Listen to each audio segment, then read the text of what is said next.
I know is working very hard to procure medications and to make it available all over Rajasthan and working also all over India.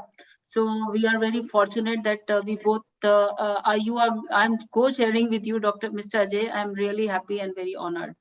So without wasting our time, we will start the and first lecture of the session all over Rajasthan and working also all over India. So we. Oh, what happened? So first lecture will be by Dr. Geeta Joshi. If somebody can show the CV, otherwise I can speak for half an hour about Dr. Geeta. So the time will be over. I know Dr. Geeta since last 2 decades, and we are working together to develop palliative care all over India. Dr. Geeta is the brain, or we can say that the sole member who has started the Department of Palliative Medicine at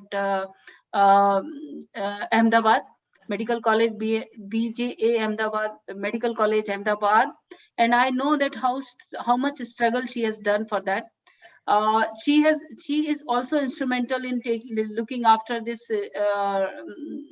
IAPC many activities. I think there are so many activities which single-handedly she has done since last so many years, and she is still working very hard and doing a lot of work after retirement. Also, we can't see that Dr. Geeta is sitting and doing nothing, but she is working more than what she used to do work before. So, Dr. Geeta, we are very fortunate, and we just want to know what are the basic NDPS Act amendment and what exactly it is. Please go ahead with your lecture.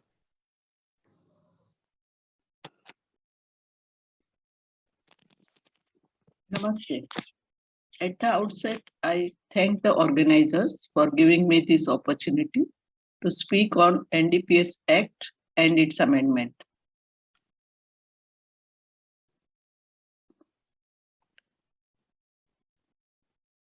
My lecture contains 3 parts. Firstly, history and background, then about NDPS Act, and then I'm going to talk about amendments 2015, which is important to palliative care physicians. History and background. In 1930 itself, the Dangerous Drug Act was enacted. Following that, the Drugs and Cosmetic Act of 1940 was enacted to regulate the medical use of cannabis and opium. Cannabis and its derivatives were legally sold in India till 1985. But in 1961, the United States began a campaign to establish a worldwide law against all the drugs. Though India opposed this movement for nearly 25 years, in 1985, Rajiv Gandhi government succumbed to this pressure and enacted NDPS Act, banning all the narcotic drugs in India. The NDPS Act, following in 1985 enacted, following it got amended 4 times. We'll see later on in my lecture. The Narcotic Control Bureau was created on 17th March 1986. This slide shows how the Act and rules are formed in India. Taking up any societal behavior regulation, a bill is drafted. It is discussed in Lok Sabha and Rajya Sabha, passed by both the houses, and then it is sent for assent by the President of India. When President gives assent, the bill becomes an act. And the rules are the one where there is a fine written, rules are written to fine-tune the operation of the act. And when you want to put the rules in practice, you can write your own SOPs to simplify the practical aspect of the rules. Ordinances are temporary laws circulated by President of India on the recommendation of Union Cabinet. Coming to NDPS Act 1985, The act came into the force on 14th November 1985. NDPS Act is an act of the Parliament of India that prohibits a person the production, manufacturing, cultivation, possession, sale, purchasing, transport, storage, and consumption of any narcotic drug or psychotropic substance. The extent the act extends to the whole of India, and it also applies to all Indian citizen outside India, and also to the all persons on ships and aircraft registered in India. The primary aim of NDPS Act was to prevent illicit trafficking of narcotic drugs. So it had hardly any scope to address adequately the accessibility and availability of opioids for medical use in our practice. And there are many lacunae and barriers in NDPS rules, as the procurement process is very cumbersome. It involves its production, its manufacturing, transport, and purchase of the drug involves a complex process. Though India is the only licit supplier of the opium to the world market, but most of our opium is destined for export outside India, and our patients who are suffering from pain doesn't get morphine. Two national competent authorities are also involved in the whole process, basically Ministry of Home Affairs and Department of Revenue. And because of this, the whole process becomes very stringent and very complicated. Few manufacturers choose to manufacture opioids, and out of them, most of them choose to prepare injection, but there are only very few manufacturers who prepare oral morphine or oral preparation of opioid because of these stringent rules. Even hospitals have to undergo many complicated processes for the stocking, import, export, and transport of the drug from various departments. The licensing process is complicated, where many licenses are involved with various validity periods. Department of Prohibition and Excise is involved in licensing process, in transport permit and road permit, and this makes the whole process a maze-like roadmap for procurement of the opioids. The most important barriers is the end user of the morphine, like policymaker and doctors. They do not have attitude, knowledge, and practice to prescribe morphine and relieve suffering of our patients. Even patients are not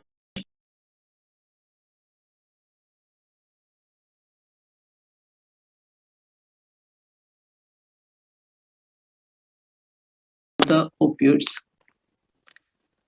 At the end, most institutes solve this problem by not stocking opioids and not stocking such medicine, even though these medicines are listed in national list of essential medicine. So, following the enactment of NDPS Act 1985, morphine consumption in India dropped by almost 90%. So our patients kept on suffering for unrelieved pain.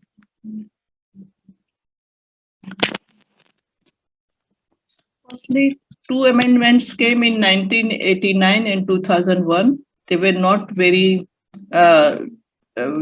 significant, and they didn't change the whole scenario much for our medical practitioners who are practicing pain management. But in May 2015, with the help of government, IAPC, Pelium India, WHO, and many other NGOs, we were able to get the NDPS rule amended. And this amendment was inserted between the section 5 and section 6 in form of section 5A and 5B in NDPS Act 1985. These amendments aim at the broadening the scope of the rules to include access and availability of opioids for medical and scientific use. So here these amendments are very important as far as pain and palliative care physicians are concerned, and also a boon for our patients who are suffering from chronic pain and cancer pain. First point about this amendment, 6 END drugs are identified. They are essential narcotic drugs required in our practice. So the whole licensing process for availability of these 6 drugs is simplified, and it was a straight highway instead of going through a maze to procure these drugs. So, and rules for licensing, purchase, stocking, and dispensing of these ANDs are uniform throughout our country. Secondly, recognized medical institutions were established. These are the institutions recognized as such under the central government gazette notification dated May 2015 regarding NDPS Act 2015.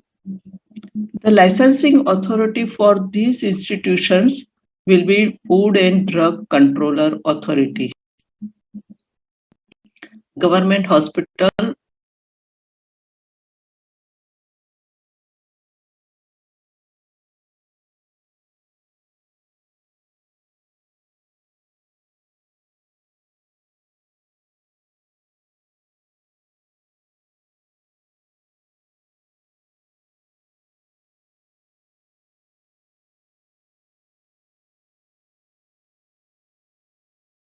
for prescription of END for treatment of opioid dependence.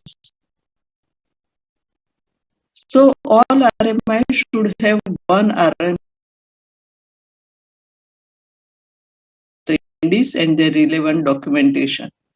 And if there are more than one RMP, one of them will be designated medical practitioner.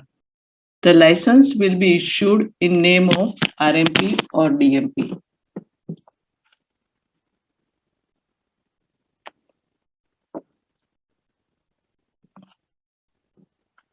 This training was very important, and because of this training, many have come to know about palliative medicine, importance of oral morphine, and they have attended such training to know about the prescription of the oral morphine. Fourth, the role of drug controller was made very prominent in this NDPS amendment, because drug controller is the only authority for RMIs and RMPs, and no other department will be involved for procurement of the ENDs. This made everything very simplified. Prohibition and excise will issue license to chemist and stockist, and various forms and documents are also simplified. The whole opioid requirement, increase in quota, and all such procedures are made easy, especially for RMIs and RMPs. And RMIs and RMP have to approach only drug controller for any issue related to procurement of ENDs. So prohibition and excise department is given another task, and the drug controller is given a task of handling RMIs and RMPs.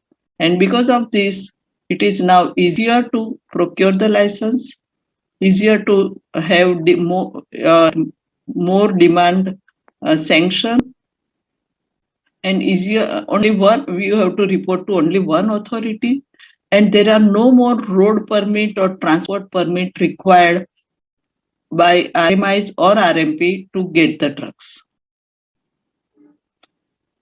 There was little change in punishment as the amendment imposition of a mandatory death sentence in case of a repeat conviction for trafficking large quantities of drug was removed. However, the amendment increased the punishment for small quantity of offences from a maximum of 6 months to 1 year imprisonment. So the punishment rule is rigorous imprisonment for not less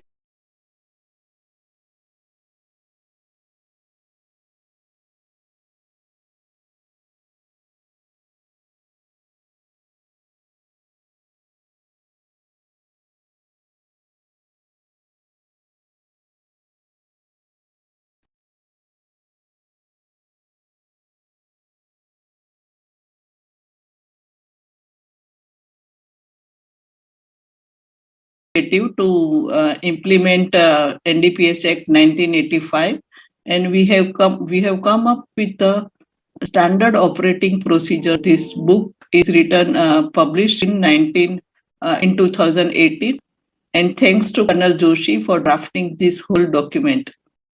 And this has simplified our training for all the specialities who attends our department for training in prescription of PNDs. And this is uh, now used by all the medical institutions and government hospitals in Gujarat. Coming to NDPS Act 2021. In Tripura High Court in June 21 brought out this draft error in NDPS Act 2014, where in section 2 was relettered as clause 8B as a clause 8A defining essential narcotic drug was added, but this amendment was not made in section 27A. So for following this draft error, ordinance came out for its correction on 30th September 2021. And recently in NDPS Amendment Bill 2021 is introduced and passed in both Lok Sabha and Rajya Sabha. This amendment will have retrospective effect from May 2014. The 8A and 8B was inserted in section 2 and respective changes are made in section 27A, and the earlier ordinance is repealed. So the NDPS Act, any drug act, should be such that it allows the safe use of morphine, and it allows the balance between getting opioids for reducing suffering of our patients, at the same time having such a law where one cannot misuse these opioids for use other than medical use.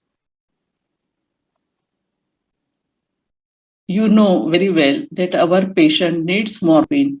So we understand NDPS Act 2015 in detail and try to implement in our states for benefits of our patients. Thank you very much. Thank you, Dr. Geeta, I think it was quite a clear presentation that what exactly the NDPS Act, and you have also summarized right from the beginning and right from the history. I think this is such an important information especially for the youngsters, those who are not knowing anything about this. So what I will suggest that we will take the question and answer at the end, because if you will ask any question and there may be answer in the second lecture, so what we will do that we will finish all 3 lectures, and then we will have question answer session. So Mr. Ajay, would you like to introduce Tripti Tandon, Mrs. Or should I go ahead if you want?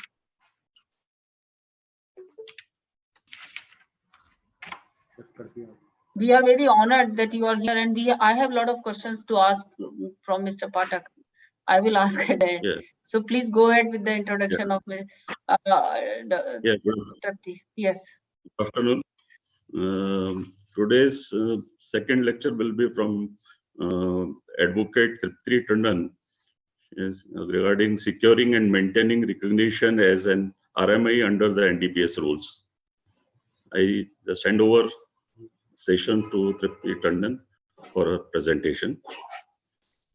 Thank you very much, Mr. Pathak. And I just want to say before the session starts that Tripti is the only single legal voice of Indian Association of Palliative Care, because whatever we are here today, and whatever the rules and regulation we made in favor of Indian Association of Palliative Care or palliative care community is all because of Tripti, because Tripti knows everything about the legal aspect, and she has made sure that everything should be in favor of patients. So she has a very extraordinary patient-centric approach, and it looks like that she is the most dear and near friend of Indian Association of Palliative Care, and for everybody and for all the patients. So go ahead with the lecture, please.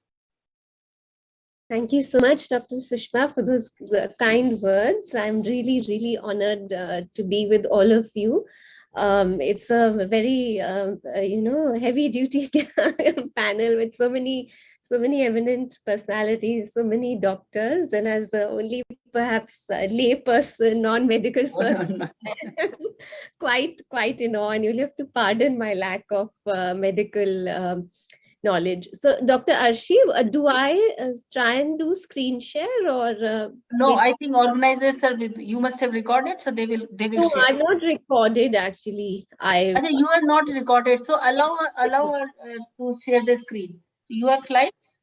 I have slides, yes. Okay, so Arshi, please allow Dr. Tripti to share the screen, please. Okay, ma'am.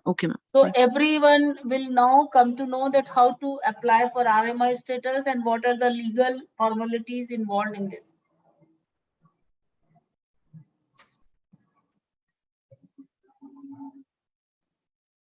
Yes, we can see now. It should be in the slideshow. Just make the slideshow and that's all. Yeah, 1 second. Slideshow. You have to go down and there is a slideshow. Yeah, go ahead. Yeah, absolutely fine. Okay, so good afternoon, everyone. I'll be just briefly taking you through the procedures involved in securing a recognized medical institution status and then maintaining it in accordance with the law. Now, when when I Google the word RMI or recognized medical institution, nothing that we are talking about today comes up on Google. The only thing that comes up is the MCI recognized medical institutions and colleges all over the world. So quite clearly for the lay public and perhaps some in our audience today also, this RMI and recognized medical institution is a bit confusing. But RMI is essentially an entity which has been carved out under the NDPS Third Amendment rules that were introduced in May 2015, pursuant to the NDPS amendment in 2014, when this category of essential narcotic drugs for medical use was carved out. The purpose of an RMI is to facilitate access to drugs that are notified as ENDs, and they do that through special procedures. So there are, procedures that apply to other institutions or other entities, but special procedures created for RMIs for possessing, dispensing, and selling ENDs. So what is an RMI? If you look at the rules, there is no substantive definition. It simply says any medical institution which is recognized as such under these rules. The substantive definition is for medical institution, because only a medical institution can be an RMI. And I will allude to this definition in more detail after a couple of slides. What is important to remember is that for institutions that have an RMI certificate, it is for a very limited purpose. And I've come across cases where people have made the mistake thinking I have RMI status and now I can do lots of things, or I can, bypass many other legal procedures. But actually, that's not the case.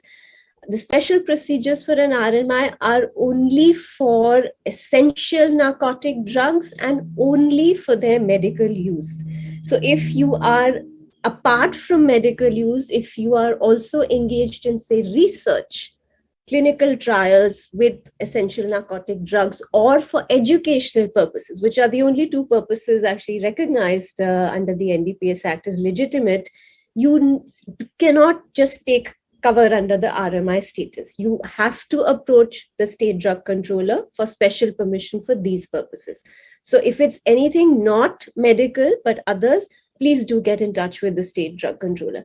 Secondly, medicines that are not ENDs, but your institution may still be using for pain relief or other patient care, medicines that are categorized as manufactured drugs under the NDPS Act. For those, you have to go back to the state NDPS rules, and you have to procure licenses, permits, authorization, including transport permit and all those painful things. So it is only for essential narcotic drugs and not for other medicines.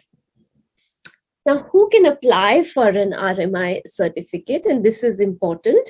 The NDPS rules have fortunately left it very broad. It can be any hospital, any dispensary, any clinic, or any institution by whatever name called. So it's very important to note that it needn't be an inpatient facility with beds. As per the definition, even a clinic or an outpatient service, or even something like a care home, a care facility, by whatever name called, is eligible to apply for RMI certificate. What is the precondition? That they must be offering medical services in the nature of diagnosis, treatment, or care. So please note the word care is also recognized as a medical service. And then thirdly, the institution can be run by anybody, whether by government, whether privately, by charitable trusts, NGOs, society, or even a single individual. Any such entity can ask for RMI certificate. There are exemptions granted, and as I think Dr. Geeta mentioned, all government medical institutions, whether owned by the central government, state government, local government, municipal corporation, all of those are exempt. They are deemed to be RMIs. They do not require to apply for a certificate, but they have to comply with other provisions, which I will come to, for record keeping, submitting returns, etc. Now, as per the data available, we've been trying to find out, since the coming into force of the essential narcotic drugs related amendments and rules, what has been the status? Have institutions been getting RMI certificates? So it's been very hard to get this data from official sources.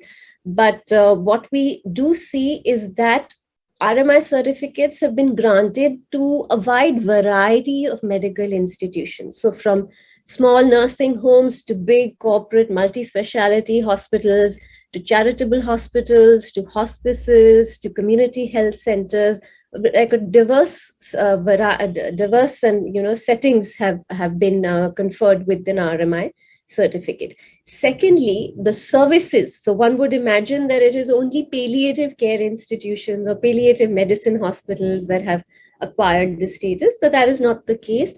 Services or institutions offering a whole host of other services, such as maternity, IVF, or eye care, or mental health care, have also been getting RMI certificates. So diverse settings and diverse disciplines.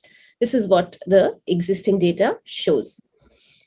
Where to apply for an RMI certificate? Most important question. And we are so privileged to have Mr. Ajay Pathak here. The most important authority in this context is indeed the State Drug Controller.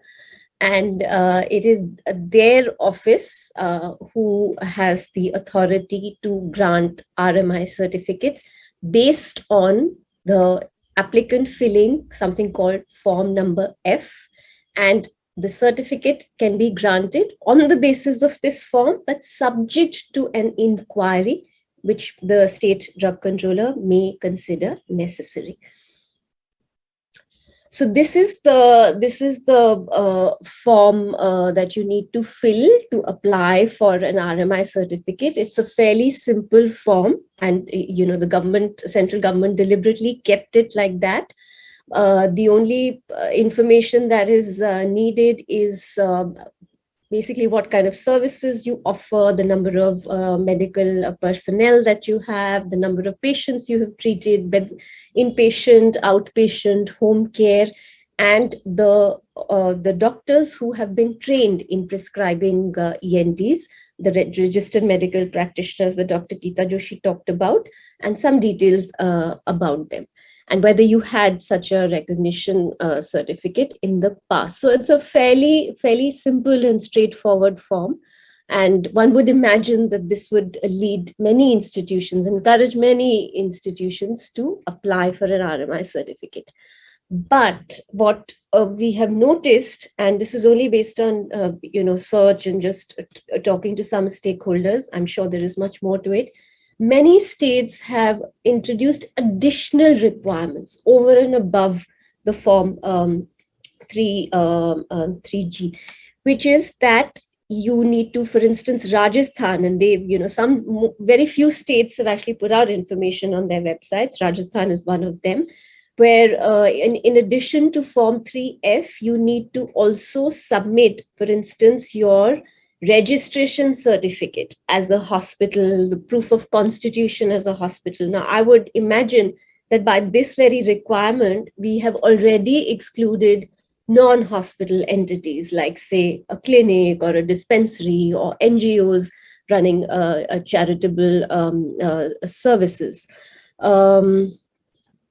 Now, if you look at Tamil Nadu, they again have very, very extensive documentary requirements, including submitting biodata and passport-size photographs of the hospital, owners and directors and partners, in addition to, of course, the qualified medical practitioners. Also proof of the premises. Do you own the premises? So ownership certificate, is it on rent, then rental agreement, all kinds of things are required under the Tamil Nadu procedure. And Madhya Pradesh has slightly, another level, which is that after submitting the form, the state drug controller will instruct a drug inspector to go and visit the premises, check for a whole host of details, including bed capacity, what is the plan, how many doctors, so a proper physical inspection, and then submit a report and give their opinion as to whether this entity should get an RMI certificate or not.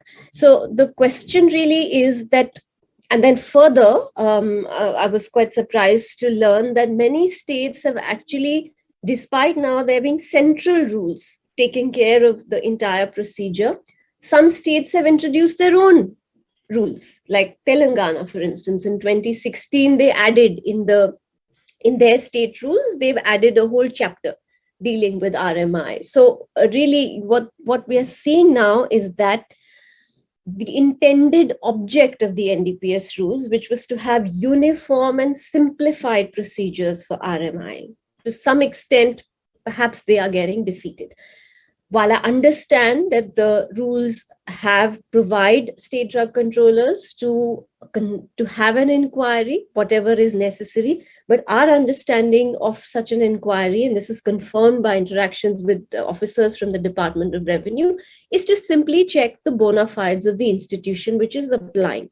But for checking the bona fides, do you introduce very onerous requirements? Do you introduce requirements that straight away exclude a whole host of entities that could apply for RMI and that could benefit? Only yesterday at a session, the family members and caregivers were telling us that how hospitals are very difficult to access, and they would rather have palliative care facilities in the vicinity, in the community. So places like Pallium India and other such accessible facilities.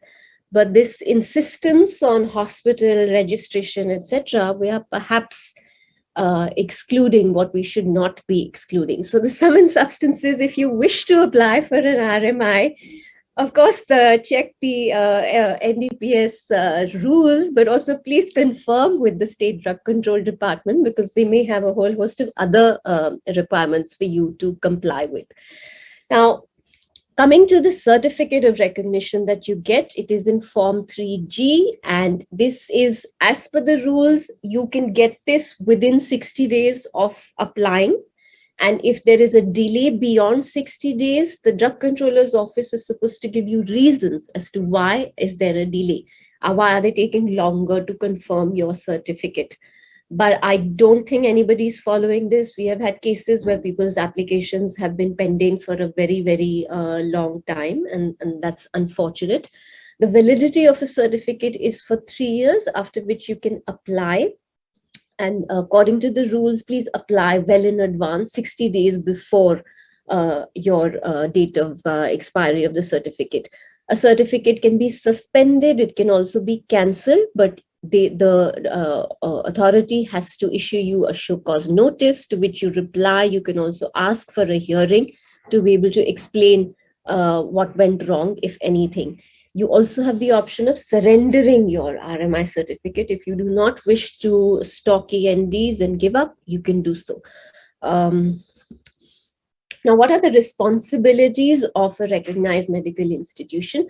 First is to designate a medical practitioner, or more than one practitioner, who is trained in prescribing ENDs for pain relief and palliative care.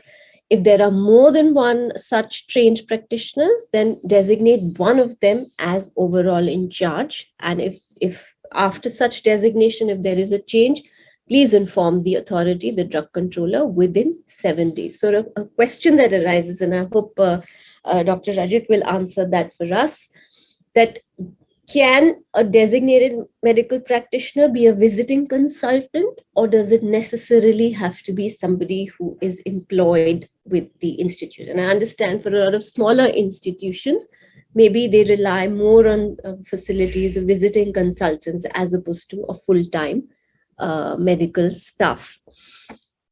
Other responsibilities of RMI is that you have to submit your estimates of annual requirements of each of the essential narcotic drugs by November. And if your requirement exceeds that, then a revised estimate by 31st August. It is your responsibility to ensure that ENDs are used only for medical purposes, because if they're used for non-medical uses, of course, that means trouble.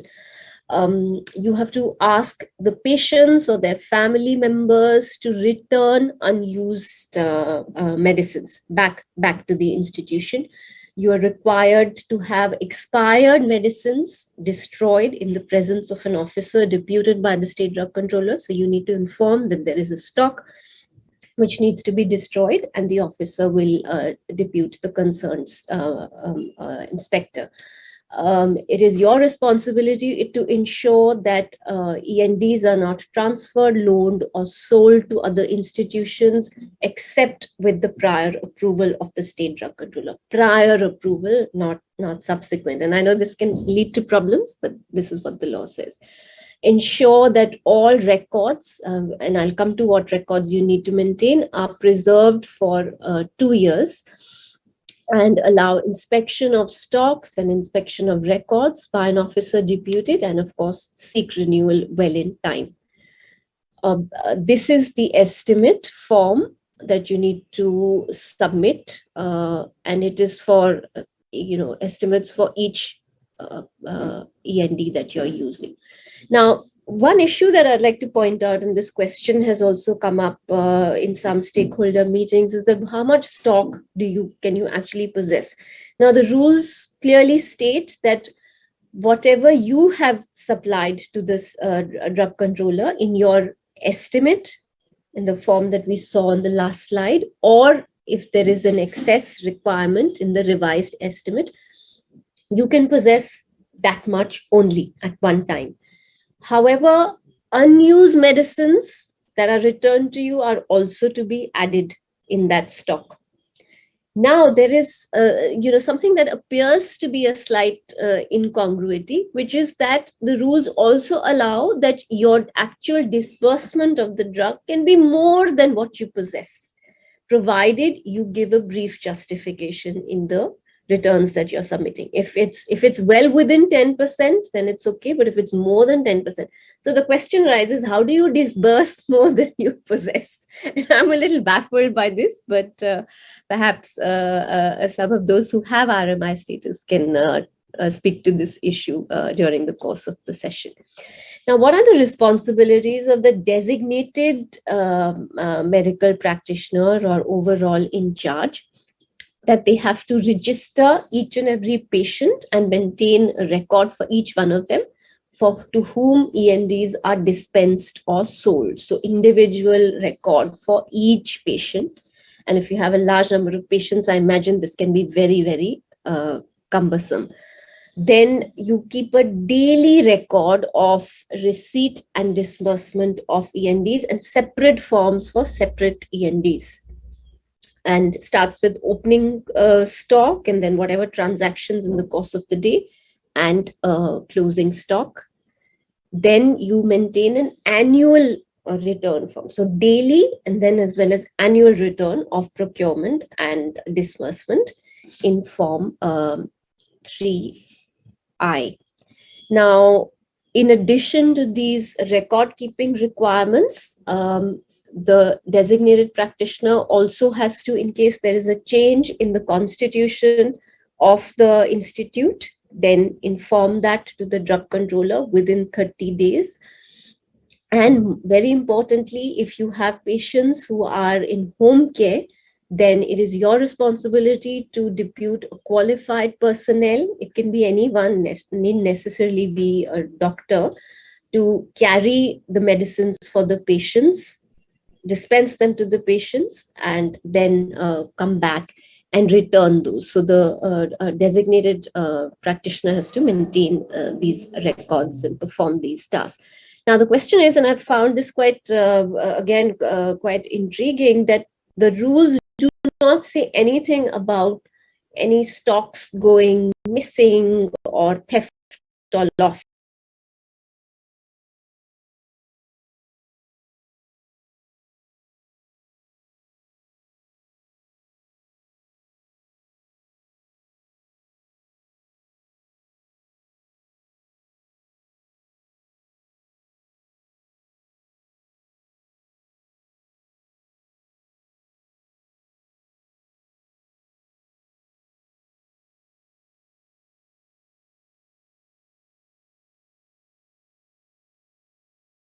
To notice as the designated in charge that there's some stock which is NDPS Act is not a very pleasant thing to have. Lastly, for procuring essential narcotic drugs, as Dr. Geeta mentioned, the procedure has now been simplified. You do not need multiple licenses. Your RMI certificate is good enough. You can procure from a licensed manufacturer or a wholesale dealer or from any place in the country, not necessarily restricted to your state. There's no need to get import certificate or export license and things like that. And the quantity that you can procure and order, it must be the same that is in your estimate and revised estimate. And there's a consignment form that the consigner will send, and you have to keep one copy with yourself and send the original back. So my last slide is really about some of the issues or questions that may arise in implementing these rules. I think one is that, can small institutions and large settings both follow the same pattern of having one doctor in charge, or the daily records and all? Or are there different problems that they encounter? Like large hospitals will have a pharmacy, then they'll have a stocking and the inpatient. And is there a problem in then maintaining daily records because of this? Secondly, it's fascinating that training for the medical practitioner is essentially about prescription, so proper rational use of opioids. I would imagine that's the kind of training that they undergo. But if you see, the responsibility that the rules entrust them with are purely administrative. There's nothing medical about maintaining those records or filing the returns, etc. It's a purely administrative task. And one would imagine that somebody who is a trained pharmacist or other personnel would do that job much better than, say, a doctor who's hands-on with the patients. But that's really for a subject of discussion. And then my impression was that the rules emphasize more on record keeping and not so much on safe custody. So there is very little attention paid to the storing and stocking and ensuring the security. And like I said, nothing about reporting losses or theft of medicines, and just whole and sole emphasis is on records. So I leave it at that, and thank you very much for your attention. Thank you, chairs. Thank you, Dipti. As usual, I think people must have having a lot of doubts, and you have cleared during your lecture only. So I think people are now very clear that what exactly their responsibilities are and what is the procedure of procuring opioids. Now we will move to the next lecture. Next lecture is by Rajat. Dr. Rajat is again a very important faculty of palliative care community of India, and he is consultant family medicine and palliative care at Coimbatore. He is a member of many societies, including the Tamil Nadu Palliative Care Society. He has 14 years of experience. And his areas of interest are geriatrics, dementia, neurorehabilitation, palliative care, and end-of-life care. And I remember that when we were in Coimbatore, Rajat was the most important person, and he was scientific organizing secretary of IAPCON 2017, as well as he was looking after everything whenever we were having any problem. So I still remember I used to call Rajat whenever I used to have any problem. So Rajat will explain you what are the actual problems people are facing when they, on the institutional basis, when they want to procure opioids. So Rajat, please go ahead. I thank Dr. Geeta Joshi and Dr. Tripti Tandon for giving us an overview on the NDPS Act and how to apply for an RMI status. Dear friends, I know it is a little challenging to implement NDPS Act within your institution, but with little effort, it is doable, and it's definitely worth it for your patient's sake. I'm Dr. Rajat. I'm a consultant in family medicine and palliative care.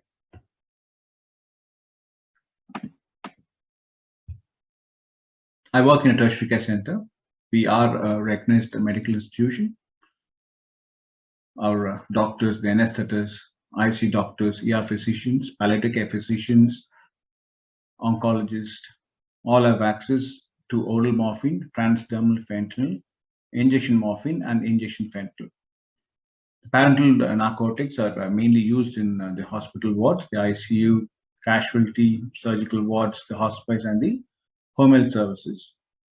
We also have access to oral and transdermal essential narcotic drugs, which is mainly used in the outpatients department of our hospital and the hospice and our home health services.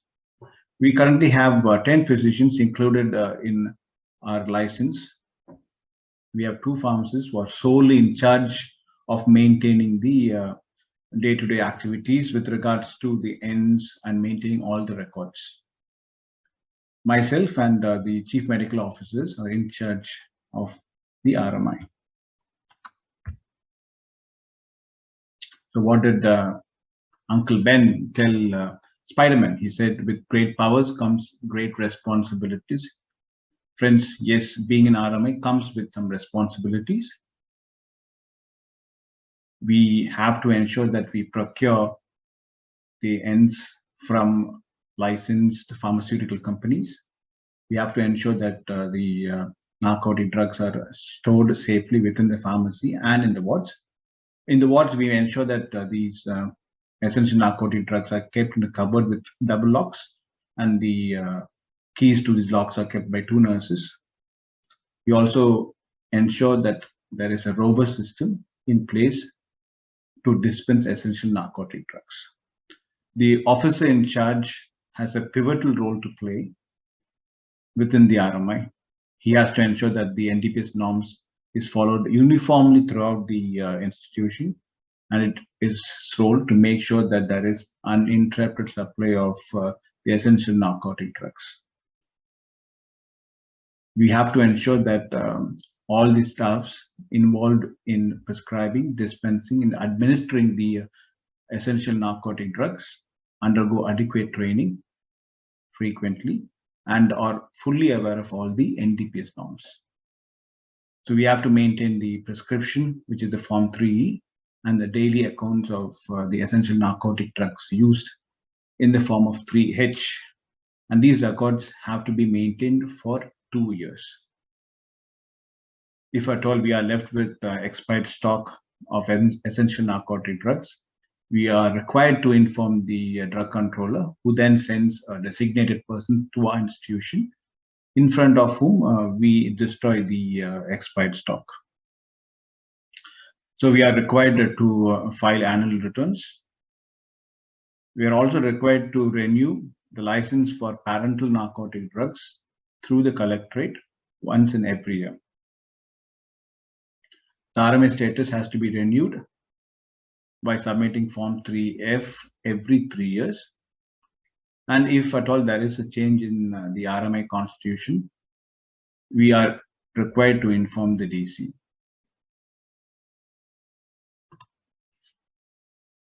So that is the Form 3 or the prescription, which has to be stored for 2 years. And that is the form of the 3H. And this is the format how we are supposed to maintain records of daily accounts of the essential narcotic drugs. Yes, the NDPS amendment of 2014, it was a great achievement, because the idea behind this amendment was to ensure that there was improved access to opioids for medical use. So there was relaxation in the stringent regulations faced by medical institutions. Institutions did not have to apply for multiple licenses to different agencies. All they needed to do with this amendment was to apply to a single state agency. It was the State Drug Controller or the Food and Drug Administration. The RMI license had to be renewed only once in 3 years. So was this? So what we wanted to know was whether the amendment has been widely implemented throughout the country. So what we did was we did a quick survey with the palliative care physicians, who are also the officers in charge of the resident, the RMI of throughout the country. So we did a very quick survey, asking them about how it was easier for them to access ends, and if they had any difficulties in implementing the NDPS. So what we found was most of the palliative care physicians had no concerns over access to essential narcotic drugs. They did not have any major issues implementing the NDPS norms within the institutions as well. But what we also found was that the amended NDPS was still not implemented uniformly throughout all the states. Okay. Many states still needed to apply for separate license for the parental essential narcotic drugs. They faced delays to obtain these licenses. And what we also found was that the Form 3 and the 3H was not implemented for parental narcotic drugs. All that many institutions were doing was maintain a register. And what we also found was that many doctors who haven't even had training to prescribe the opioids were prescribing parental narcotic drugs. So, and as we questioned many of the officers in charge of RMI, we found that many felt that they were only in charge of the oral and transdermal preparations and not the parental. This is not exactly in line with what the NDPS says, because an officer in charge is responsible for both the oral or the injectable versions of the ends. So the commonest theme we find when implementing NDPS norm is the amount of documentation it requires in storing a Form 3E for oral and injectables throughout the hospital was very challenging. It was time consuming, and the amount of manpower required was quite a bit. We currently have 2 pharmacists just doing this job. Being a tertiary care center, we are able to afford for such manpower, but small institutions may struggle to have this amount of manpower just for this purpose. Physicians felt they were restricted to prescribing ends within an institution. That basically means that if I give out a prescription for morphine, my patient can only collect the narcotic drug within my institution. They can't use the same prescription to collect it from another institution. So this was difficult for patients who needed to travel long to collect these prescriptions. And another challenge we very frequently face is the opiophobia in the public. So many of our patients still feel that morphine is something that's given at a very late stage. So it becomes challenging for us to make them understand the importance of opioids in pain management. And the most important challenging factor is the attitude and knowledge of professionals, because most of the professionals who deal with the narcotics, they mainly are exposed to parental narcotics. They're very happy to prescribe them for patients within the institution, but they struggle to find the benefit of prescribing these for patients with chronic problems.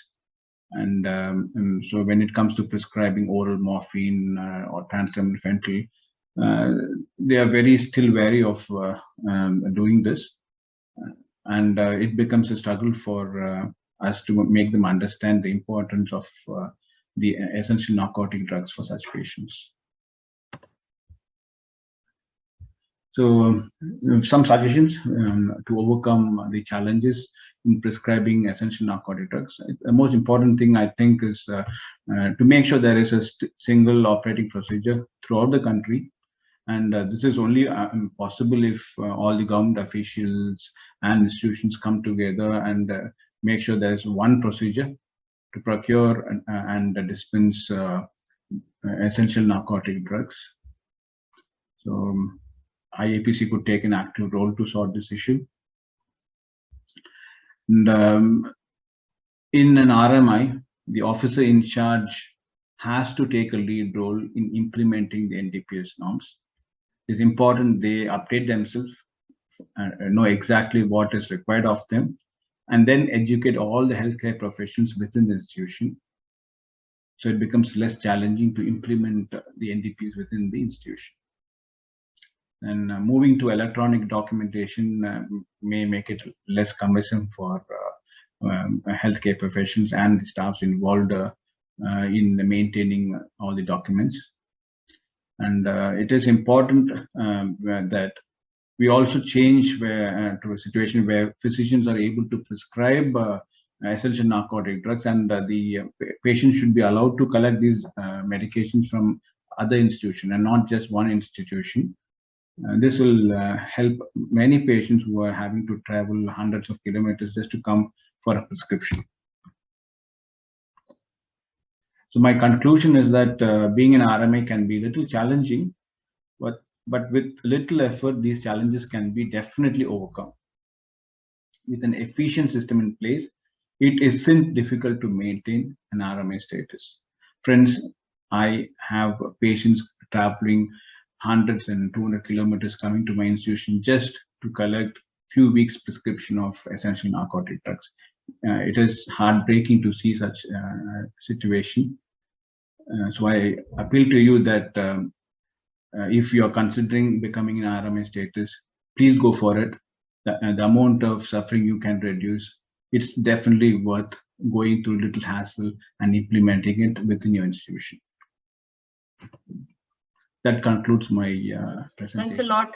It is so important that Rajat has clearly said that it is challenging, but if with little efforts, we can have a system in place and we can overcome the challenges. There are a lot of questions, but we have overshooted time already 3 minutes, and I have taken permission for 7 more minutes from Manju. So before we take the question answer, I would like to request Mr. Ajay Pathak to, after listening 3 lectures, what are your views about the NDPS Act and the RMI status? What is your take home? Mr. Pathak, please, you have to unmute your mic, please.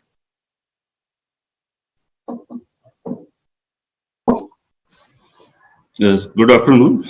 All the 3 prominent speakers has given their views regarding NDPS Act and their NDPS beginning, how NDPS Act was initiated, and now present time requirement when RMI is required, and government has initiated request of different NGOs as well as WHO organizations and palliative therapists demands, and on 2015 they have introduced RMI in Gazette notification. By that way, they have ease of doing of business for hospitals. By that, there are no requirement of licensing, which they used to take from excise department as well as from drug department, different type of licenses which are required by RMI. Ends like 6 drugs are there notified, which can be issued without a license. For that, you have to require to submit application. No fees is required. But I will say in Rajasthan, after amendment in the NDPS Act in 2015, only we have received 1 application and we have issued only 1 RMI certificate. I hope that by this conference, people and all clinicians as well as hospitals will try to apply for RMI certifications in respective drug control organization. In our state, RMI certification process is online. You have to log in on our portal, put up SSO ID, then you will find there is a drug control organizations. You have to apply for the registration. You have to submit requisite document. Our documentation is very less as compared to other states, and we will try to give more and more RMI certificates to institution, those who will apply to us. This is my commitment to you from this platform, that in Rajasthan state, we will also organize one this type of lecture and session with conversation with esteemed associations to apply for RMI certifications for in our office, and we will grant them in a short span as and when they apply. Because here in NDPS there is a dual regulatory. One side there is a drug control organization and other side there is a narcotic commissioner. One is regulating the use and other is regulating the abuse of the drugs. So because dual type of regulatory mechanism, some problems are there, they will be rectified by this conference. You bring out your suggestions and bring to the notice of government as well as to us. We will forward those suggestions to central government because it is a central act. NDPS is a central act as well as Drug and Cosmetic Act is a central act.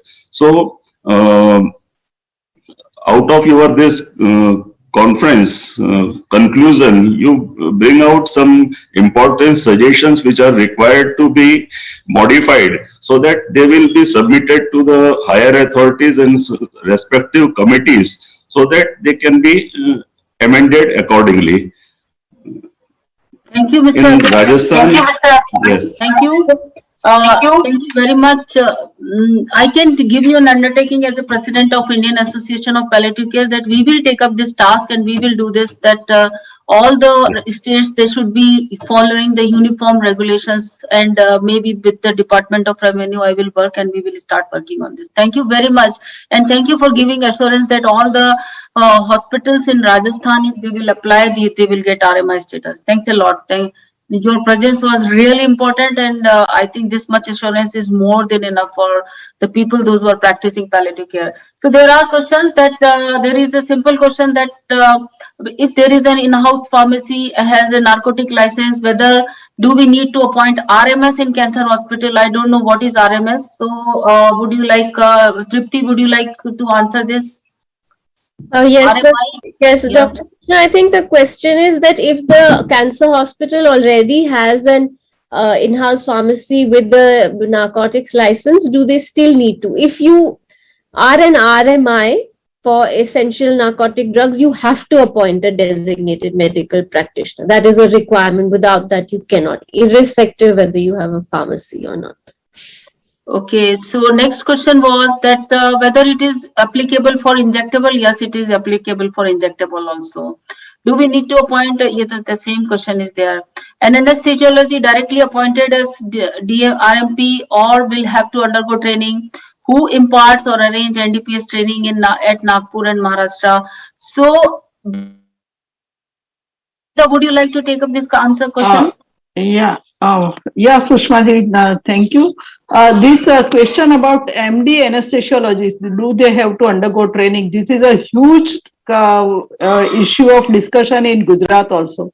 And as an anesthetist, I am telling you that prescription of narcotics like oral morphine for pain for palliative care physician is totally different than what I used to use injectable narcotics as an anesthesiologist. So all anesthesiologists can prescribe narcotic, but to procure narcotic in their practice, they have to undergo this training. This clarification is required, and we have done it in our state by allowing, we are encouraging them to undergo this 3 days training, which has been defined by IAPC.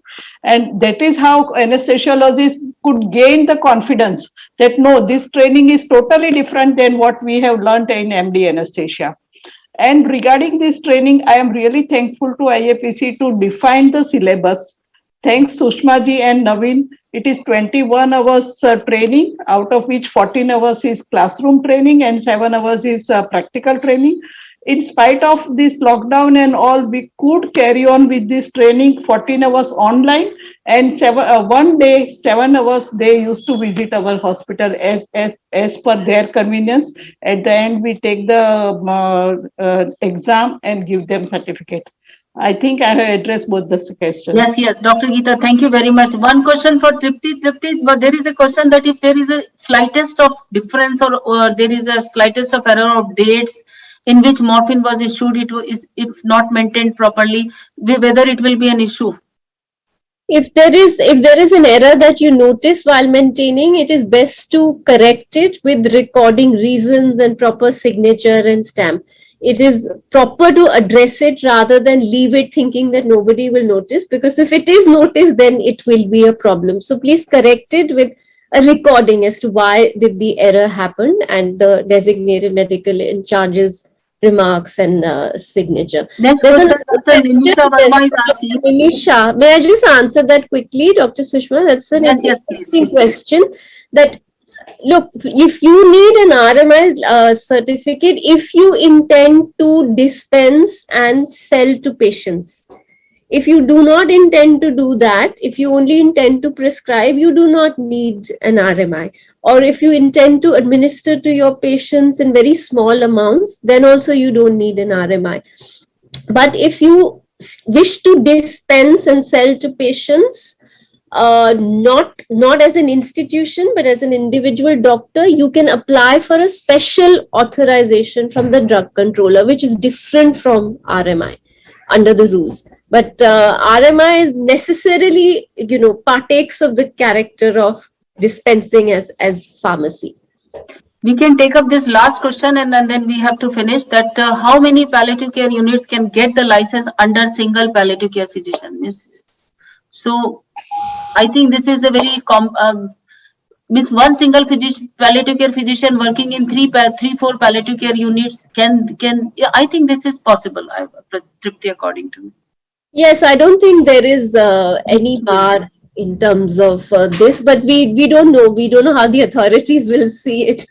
So I think with the take home, we will. I will assure and I will say that IAPC will take up this task. We will do the training for all the drug controllers of various states with the central government. We will try as soon as possible. This will happen. And thank you very much, Mr. Ajay, for giving an assurance that Rajasthan. Just with your, with the little indulgence, if I may just request, IAPC could perhaps take this up. You see, for ordinary patients, they don't know where to get who is an RMI, where is the city. Yeah. Now, I would request maybe the state drug controllers should have this on their website, saying these are the designated places and you can go. And I noticed that some like Tamil Nadu had, but you just say RMI. Now, I don't know what is RMI. Unless you explain this is where you can go. Where you can get the morphine, yeah. Yes. So maybe you can take this up with the. Definitely. We will have our IAPC website will have a site whether, although there is a site that what are the palliative care units, but where morphine can be procured, we will make a list of it. Thank you very much. There are so many questions, so many enthusiasm that people want to learn more in this subject, and we will take up sometime later, but as soon as possible we will do this. And thank you very much, Tripti. Thank you, Dr. Geeta, and thank you, Rajat, for clearing the doubts of all the audience. And thank you, Mr. Pathak. Your presence was really important, and thank you, Anjum, for inviting Mr. Pathak, because now Rajasthan's future is secured. That Mr. Pathak has already committed that not a single hospital who will apply for RMI, they will get RMI status. Thanks a lot. Thank you very much. Thank you. Thank you.